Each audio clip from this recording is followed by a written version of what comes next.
Oke, sekarang kita akan lanjutkan dengan komponen yang kedua, komponen sequential logic yang kedua, yaitu flip flop.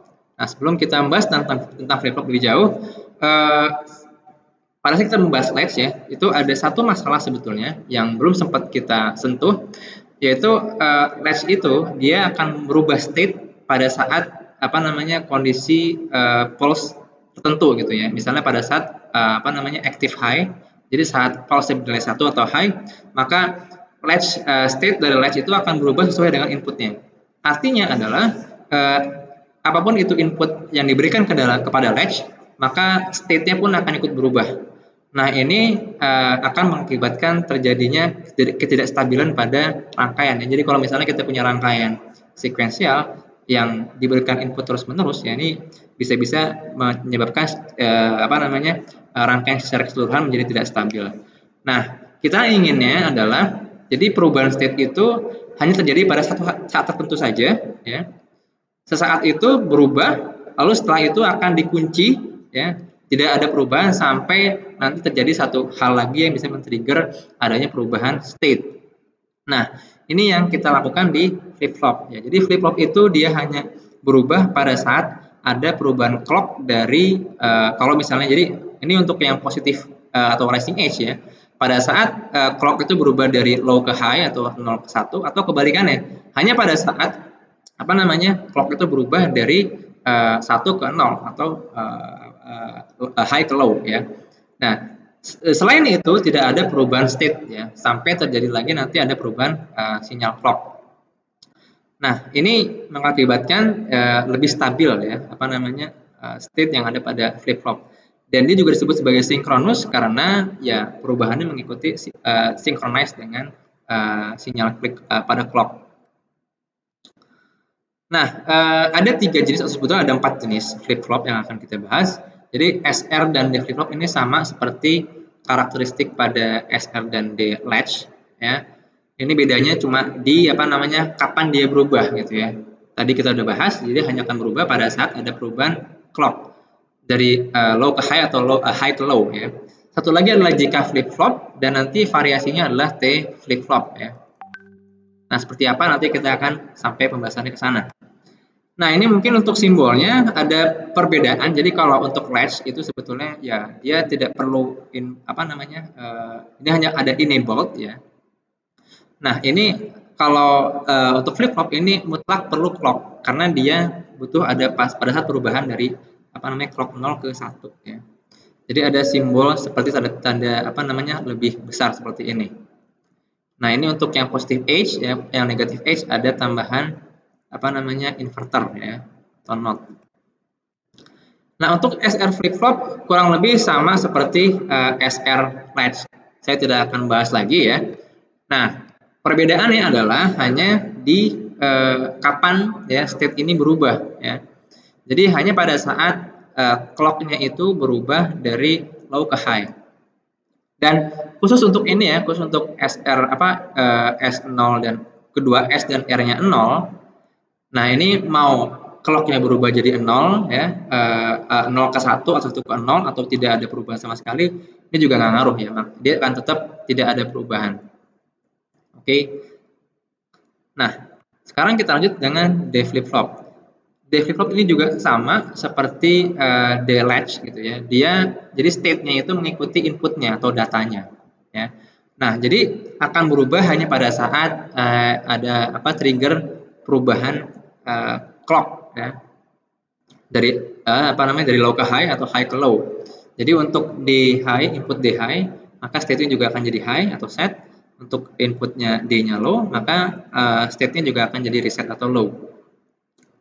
Nah, ini hanya mengikuti jadi yang berbeda adalah tergantung dari perubahan clock-nya aja. Nah, ini juga kalau kita membuat sebuah D flip flop dari SR flip flop ya kita tinggal tambahkan inverter ya atau gerbang not dari input D ya sebelum masuk ke input R dari SR flip flop. Nah, dia hanya punya dua kondisi ya. Jadi pada saat clock berubah dari misalnya untuk yang aktif atau positif trigger, pada saat berubah dari low ke high, ya inputnya state-nya akan sama dengan inputnya, input D-nya. Sisanya akan tetap sama gitu ya. Nah, sekarang aplikasi dari D flip-flop salah satunya adalah untuk parallel data transfer. Sebetulnya ada cukup banyak ya, bisa untuk misalnya shifter atau mungkin apa namanya counter dan sebagainya, atau bahkan misalnya untuk register ya. Cuma ini data transfer secara paralel maksudnya adalah jadi kita punya satu rangkaian kombinasi yang punya 3 output ya, atau berapapun itu outputnya. Nah, masing-masing dari output ini ingin kita simpan gitu ya ke satu komponen atau rangkaian sekuensial. Nah, ini kita bisa lakukan secara paralel karena masing-masing apa namanya flip-flop ini synchronize dengan clock gitu ya. Dan seperti kita tahu apa namanya state dari D flip-flop itu sesuai dengan inputnya ya. Nah, sekarang ada yang baru yaitu jika flip-flop. Nah, ini sebetulnya untuk memudahkan ya, jika flip-flop itu sebetulnya bisa dianalogikan seperti SR flip-flop. Ini cuma J-nya kita ganti S, ya, K-nya diganti dengan R. Nah, cuma ada satu lagi yang beda ya. Jika di SR flip-flop ada satu kondisi invalid ya, saat kedua input 1 dan R-nya S dan R-nya 1 atau high. Nah, untuk jika flip-flop ini tidak ada kondisi invalid ya, karena ada sedikit perbedaan pada rangkaiannya gitu ya. Jadi ini ada feedback tambahan untuk key dan Q complement. Jadi bukan hanya ke NAND yang di dekat output, tapi juga dengan inputnya gitu ya, sehingga tidak ada state yang invalid. Nah, state invalid pada JK flip-flop itu diganti dengan state baru yang namanya toggle gitu ya. Jadi toggle itu artinya jadi kalau sekarang saya ini ya ini J, K, saya udah bilang ini sama kayak S untuk J, K itu seperti R. Nah, jika keduanya itu 0 atau low, maka tidak ada perubahan. Nah, sedangkan jika keduanya high, maka akan toggle. Jadi gini maksudnya, jika state sebelumnya low, maka state selanjutnya akan high. Jika state saat ini high, maka state selanjutnya akan low. Dan begitu seterusnya gitu ya. Nah, ini merupakan karakteristik table dari jika flip-flop. Jadi pada saat perubahan clock jadi sama ya semuanya ya untuk semua flip-flop, perubahan state itu hanya terjadi pada saat terjadi perubahan clock ya dari low ke high. Dan di sini adalah perbedaan ya dari SR flip-flop. Jadi sama seperti SR flip-flop ya. Kalau SR flip-flop S-nya 0, R-nya 1, maka state-nya ya low gitu ya atau reset ya. Di sini untuk J-nya 0, K-nya 1, state-nya reset. Sama juga kalau J-nya 1, K-nya 0, state-nya set. Nah, sekarang untuk yang keempat ya disebut dengan T flip-flop.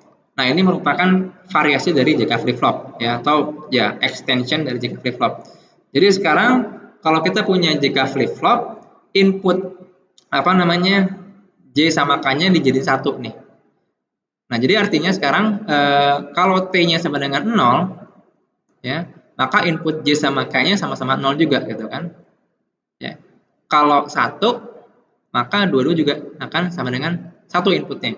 Ini berbeda dengan D flip-flop gitu ya, yang salah satunya di invert ya atau di komplement. Jadi input SR-nya nanti selalu berbeda. Nah, kalau di sini ya untuk T flip-flop ini inputnya akan selalu sama 00 atau 11. Nah, sehingga mengakibatkan karakteristik table atau state yang ada pada T flip-flop ini hanya 2, ya no change ya. Jika input T-nya sama dengan 0 atau toggle ya. Jika T-nya sama dengan 1 atau high. Oke, nah itu berikut adalah tentang flip-flop. Nanti kita akan lanjutkan lagi sedikit tentang bagaimana karakteristik flip-flop yang berbeda ya. Kalau kita analisis dengan secara sekuensial ya, menggunakan time diagram. Oke, kita lanjutkan lagi di video selanjutnya.